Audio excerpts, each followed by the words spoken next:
Toronto police announced massive arrests and charges in gang-related crimes. Humber North Campus unveils its new Learning Resource Center, and we have all the information on this weekend's road closures as the city prepares for upcoming festivities. Humber News starts now.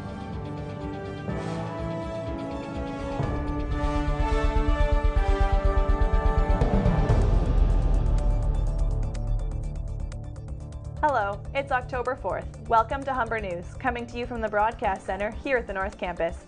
I'm Lisa Mayer. Thanks for joining us. And I'm Aaron Kenny. Ahead on our show, we have all your news, sports, and entertainment highlights, as well as your 5-day weather forecast. But first, Lisa has our top story.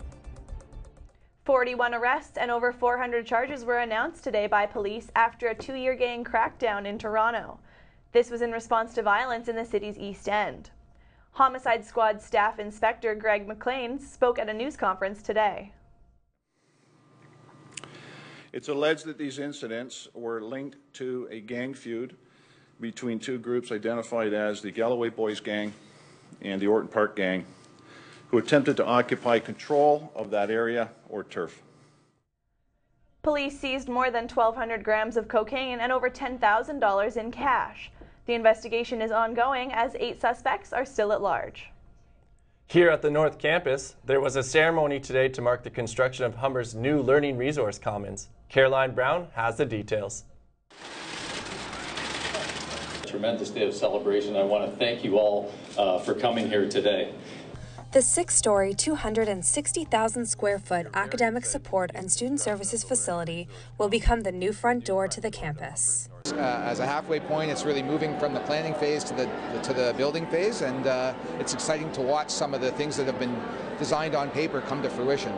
The new learning spaces created at the Resource Commons promises to meet the students' and faculty needs and will include the following spaces: accommodation for more than 2,200 students, group and independent study spaces, a new library, a centralized hub for student services, a student gallery, and showcase space. Brad Duguid, Minister of Training Colleges and Universities, says this is the largest capital investment in Humber ever. Students come first. This is a student center that will make it the education experience here at Humber, which is already top-notch, even better for our students. It's a wonderful opportunity to actually look into the strategic plan for this college, and then also to see where it's going and how incremental they've been doing this planning and how obviously successful they are at it. The $750 million project will include easy access to public transport for the 82% of Humber students that rely on it on a daily basis. So I think this building is a very big signal of just how much students mean and how much they want to make sure that they're successful in their journeys here. After completing that, I now officially declare the Humber Learning Resource Commons project is underway. Congratulations. Yay. With construction officially kicking off today, students can expect the brand new Learning Resources Commons to be complete within the next 2 years. Caroline Brown, Humber News. Thanks, Caroline. Toronto is packed with events this weekend. If you're planning to drive into the city, you should watch out. Saturday at 3 in the afternoon, the Leafs are holding a tailgate party for their home opener outside the ACC, and there are many streets closing that day for Nuit Blanche. Bay Street closes at 9 Saturday morning. King Street West closes at 3 Saturday afternoon. Queen Street West closes at 4 Saturday afternoon, and University Avenue and Queen's Park Crescent will close at 9 Saturday night. All streets will reopen by 9 Sunday morning. To accommodate Nuit Blanche, the TTC is running extra service. The 301 Queen and 306 Carlton lines will be doubling their overnight service. The Bloor Danforth line from Keele to Woodbine and the Young University Spadina line from St. Clair West to Eglinton will also be running overnight. However, CIBC's Run for the Cure takes over Sunday morning. University Avenue from Edward to Bloor will be closed. The Firefighters Memorial takes place that day as well, tying up the northbound lanes of Queen's Park Crescent until 3 in the afternoon. By 3 p.m. Sunday, everything should be cleared up.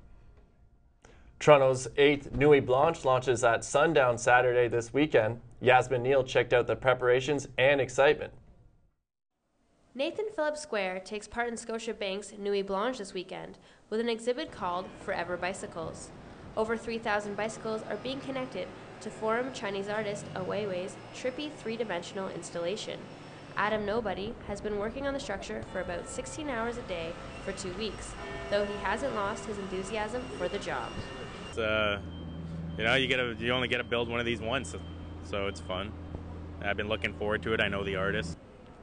Some early birds have come to take photos of one of the many setups around the city. CBC's Garvia Bailey shares one of her favorite moments from past years at Nuit Blanche. At one point I was in front of something that was in front of CAMH, and it was a huge truck that had a band that was playing in front of CAMH, and it turned into this couples dance party in the middle of the street. That's lovely. Workers are finishing up the Forever Bicycle piece just in time for the festivities. Nuit Blanche brings the Toronto art community together with exhibits like Forever Bicycles placed around the city. You won't want to miss out on this weekend. Yasmin Neal, Humber News. Thanks, Yasmin. 2 high-level TTC execs are out of a job. CEO Andy Byford showed pink slips to Chief Operations Officer Dave Dixon and his deputy Jim Teeple on Thursday afternoon. The firings come as the transit agency struggles to deal with proposed subway extensions in Scarborough and proposed closures of the Yonge Line for repairs. The Yonge University Spadina line needs repairs on sections of the track that are more than 50 years old.